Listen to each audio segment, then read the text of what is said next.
नमस्कार, आप देख रहे हैं एसपीटी न्यूज। पेश है 22 फरवरी रविवार दोपहर 3:15 राजस्थान की बड़ी खबरें। भारत में व्यक्तिगत दान का 45.9% हिस्सा धार्मिक संगठनों को जाता है। 41.8 दान सीधे बेहद गरीब, जरूरतमंद और भिक्षा मांगने वालों को मिलता है। गैर धार्मिक संगठनों तक सिर्फ 14.9 दान पहुंचता है। यह बात हाउ इंडिया गिव्स रिपोर्ट्स के तीसरे संस्करण में सामने आई है। रिपोर्ट के मुताबिक देश में दान का सबसे बड़ा आधार आम घर है। कुल घरेलू दान का अनुमान हर साल 54,000 करोड़ रुपए है। रिपोर्ट के मुताबिक 68 लोगों ने किसी न किसी रूप में देने की बात कही है। दान में दिया बहुत सा खाना मुफ्त सामुदायिक रसोइयों तक जाता है। सेवा का सबसे आम रूप धार्मिक संस्थानों में काम है। रिपोर्ट में भारत में घरों के रोजमर्रा के दान का पैमाना, पैटर्न, वजहें बताई गई है। बताया गया है कि भारतीय दुनिया के सबसे उदार लोगों में से है। यह अध्ययन 20 राज्यों में सर्वे पर आधारित है। भारतीय सेना की वेस्टर्न कमांड के खड़गा कोर की ओर से 23 फरवरी को महाजन फील्ड फायरिंग रेंज में एक्स खड़गा शक्ति 2026 के तहत व्यापक मल्टी डोमेन युद्धाभ्यास आयोजित किया जाएगा। शाम 5 बजे से आर्टिलरी सेक्टर के पॉइंट 223 में शुरू होने वाले इस अभ्यास में सेना की आधुनिक युद्ध क्षमता, प्रिसीजन फायर पावर और संयुक्त ऑपरेशनल समन्वय का प्रदर्शन किया जाएगा। सेना की ओर से हो रहे इस प्रदर्शन में भारत की सेना का शौर्य दिखाया जाएगा। युद्ध के समय जवानों की तैनाती, रणनीति और एक के बाद एक हमले की तैयारी को प्रदर्शित किया जाएगा। टोंक जिले में नेशनल हाईवे 52 पर खानपुर से कांग्रेस विधायक सुरेश गुर्जर की स्कॉर्पियो ने बाइक को टक्कर मार दी। आमने सामने की भिड़ंत में बाइक सवार पूर्व सरपंच की मौत हो गई। टक्कर इतनी भीषण थी कि पूर्व सरपंच का एक पैर कट गया। ग्रामीणों ने बताया कि हादसे के बाद विधायक घटनास्थल पर रुके, लेकिन मौके पर हालात को देखते हुए सुरक्षा कारणों से पुलिस विधायक को अन्य गाड़ी में अपने साथ ले गई। हादसे के बाद नाराज लोगों ने हाईवे पर शव रखकर प्रदर्शन शुरू कर दिया, जिसके कारण जाम लग गया। हादसा बासनी गणेश जी मंदिर के पास हुआ। मुख्यमंत्री रेखा गुप्ता ने शनिवार को दिल्ली सचिवालय में अहम आईटी परियोजनाओं का शुभारंभ किया। इनमें मुख्यमंत्री जन सुनवाई पोर्टल और mobile app, common service centre, digital सेवा पोर्टल के माध्यम से ई डिस्ट्रिक्ट सेवाएं और EWS, DG, CWSN admission line platform की शुरुआत की। इस अवसर पर उन्होंने कहा कि इन सेवाओं का उद्देश्य सरकारी सेवाओं को पारदर्शी, सुलभ और भ्रष्टाचार मुक्त बनाकर दिल्ली के नागरिकों को सशक्त बनाना है। पाली में माइंस के पानी से 20 से ज्यादा गायों की मौत हो चुकी है। इतनी ही गायें बीमार हो गई है। पिछले 15 दिनों से एक एक गाय दम तोड़ रही है। पानी इतना जहरीला है कि गोचर भूमि में पेड़ पौधे तक जल चुके हैं। मामला जिले से 22 किलोमीटर दूर बालाकुरना गांव का है। ग्रामीणों का कहना है कि इस एरिया में पत्थर की खदानों का पानी गोचर भूमि में छोड़ा जा रहा है। ये पानी दूषित है। दिनों दिन हालात बिगड़ रहे हैं। यह पानी पीकर जो गाय जिंदा बची है वह खड़ी तक नहीं हो पा रही। ग्रामीण इन्हें पिकअप से दूसरी गौशाला में शिफ्ट कर रहे हैं। सीकर जिले में स्थित बाबा खाटू श्याम जी का वार्षिक फाल्गुन मेला आज से शुरू हो गया है। बाबा के दर्शनों के लिए सुबह से भक्तों की भीड़ लगी हुई है। राजस्थान समेत दूसरे राज्यों में भी भक्त दर्शनों के लिए आए हैं। मंदिर परिसर को इस बार जगन्नाथपुरी और 12 ज्योतिर्लिंगों की थीम पर विशेष सजावट की गई है। मंदिर के सिंह द्वार पर ज्योतिर्लिंग सजे हुए हैं। इसके साथ ही मंदिर में जगन्नाथपुरी की तर्ज पर लाल और सफेद कपड़े से बांधे गए हैं। रींगस से खाटू तक 17 किलोमीटर लंबा विशेष पैदल कॉरिडोर तैयार किया गया है। यह मार्ग पूरी तरह वाहनों से मुक्त रहेगा।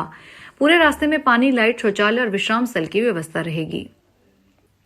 राजस्थान की भजनलाल सरकार ने विधवा महिला दिव्यांग पेंशन में 200 रुपए की कटौती की है। राजस्थान सरकार के बजट को दुर्भाग्यपूर्ण बताते हुए पूर्व विधायक सुरेंद्र सिंह जाड़ावत ने विधवा महिला और दिव्यांगों पर कुठाराघात बताया। सुरेंद्र सिंह जाड़ावत ने बताया कि राज्य की भजनलाल सरकार ने विश्व सामाजिक न्याय दिवस पर पेंशनधारियों को मिलने वाली राशि में कटौती का अन्याय किया है। उन्होंने कहा कि वर्तमान में 1250 मिलने वाली पेंशन पूर्ववर्ती अशोक गहलोत सरकार ने पेंशनधारियों को राहत प्रदान की थी।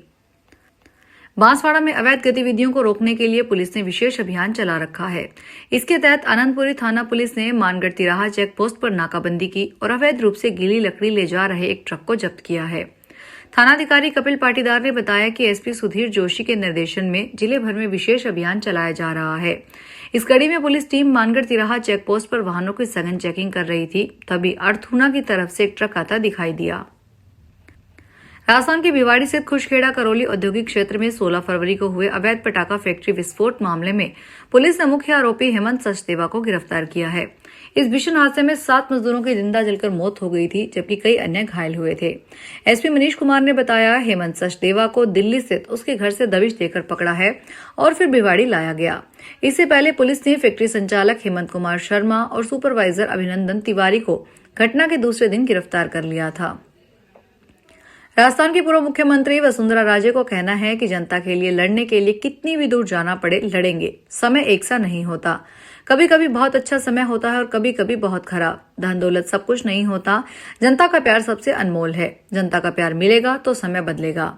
राजे ने झालावाड़ 12 सांसद दुष्यंत सिंह की जन संवाद पदयात्रा के तीसरे चरण का शनिवार को शुभारंभ किया।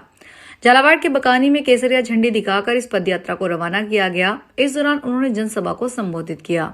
जनसभा में पूर्व सीएम ने जोर देकर कहा कि धन दौलत सब कुछ नहीं होता, जनता का प्यार सबसे अनमोल है। सिरोही शहर के मुख्य बाजार क्षेत्र में तकनीकी कारणों से बिजली आपूर्ति बाधित होने पर अब ब्लैकआउट होने की संभावना नहीं रहेगी। हाल ही में डिस्कॉम ने रेल लाइन के नीचे से नई फीडर केबल बिछाने का कार्य पूर्ण कर लिया है। शीघ्र सिटी फीडर को 2 भागों में बांटकर पुरानी और नई फीडर केबल से बिजली आपूर्ति की व्यवस्था की जाएगी, जिससे उपभोक्ताओं को सुचारू बिजली मिलेगी और बार बार बिजली कट की समस्या से राहत मिलेगी। जयपुर पुलिस कमिश्नर सचिन मित्तल ने शनिवार को मुख्यमंत्री भजनलाल शर्मा के विधानसभा क्षेत्र सांगानेर स्थित सामुदायिक केंद्र श्री रामनगर कॉलोनी में जन सुनवाई आयोजित कर आमजन की समस्याएं सुनी। इस दौरान कई परिवादियों की शिकायतों का मौके पर समाधान किया गया, जबकि शेष मामलों के शीघ्र निस्तारण के निर्देश दिए गए। जनसुनवाई के दौरान क्षेत्र में जुड़े विभिन्न मुद्दों पर 160 शिकायतें प्राप्त हुई, जिनमें प्रमुख रूप से आपसी और पारिवारिक विवाद, जमीन और मकान से जुड़े मामले, अवैध कब्जे की शिकायतें, चोरी और मारपीट की घटनाएं, अन्य स्थानीय समस्याएं शामिल रही। करौली जिले में आगामी जनगणना 2027 की तैयारियों को फील्ड प्रशिक्षण कार्यक्रम सफलतापूर्वक संपन्न हो गया है। इस प्रशिक्षण में जनगणना को पूरी तरह डिजिटल माध्यम से संचालित करने, जनगणना ब्लॉक के सटीक निर्माण, नक्शा तैयारी और मोबाइल ऐप से डेटा संग्रहण पर विशेष जोर दिया गया। गवर्नमेंट पीजी कॉलेज करौली में जिला कलेक्टर नीलाभ सक्सेना की अध्यक्षता में चार्ज अधिकारियों, तहसीलदारों और आयुक्तों के लिए आयोजित प्रशिक्षण कार्यक्रम का समापन हुआ। कलेक्टर सक्सेना ने कहा कि जनगणना ब्लॉक का सटीक निर्माण भी जनगणना की मुख्य आधारशिला है, जिसमें आंकड़ों की शुद्धता और गुणवत्ता सुनिश्चित होती है। हनुमानगढ़ जिले में अवैध शराब बिक्री और नियमों के उल्लंघन पर आबकारी विभाग ने सख्ती बढ़ा दी है।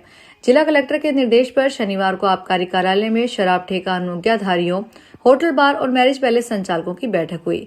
इसमें जिला आबकारी अधिकारी संजीव पटवारी ने स्पष्ट निर्देश दिए। बैठक में कहा गया कि किसी भी शराब ठेके के आसपास शराब पिलाने की अनुमति नहीं होगी।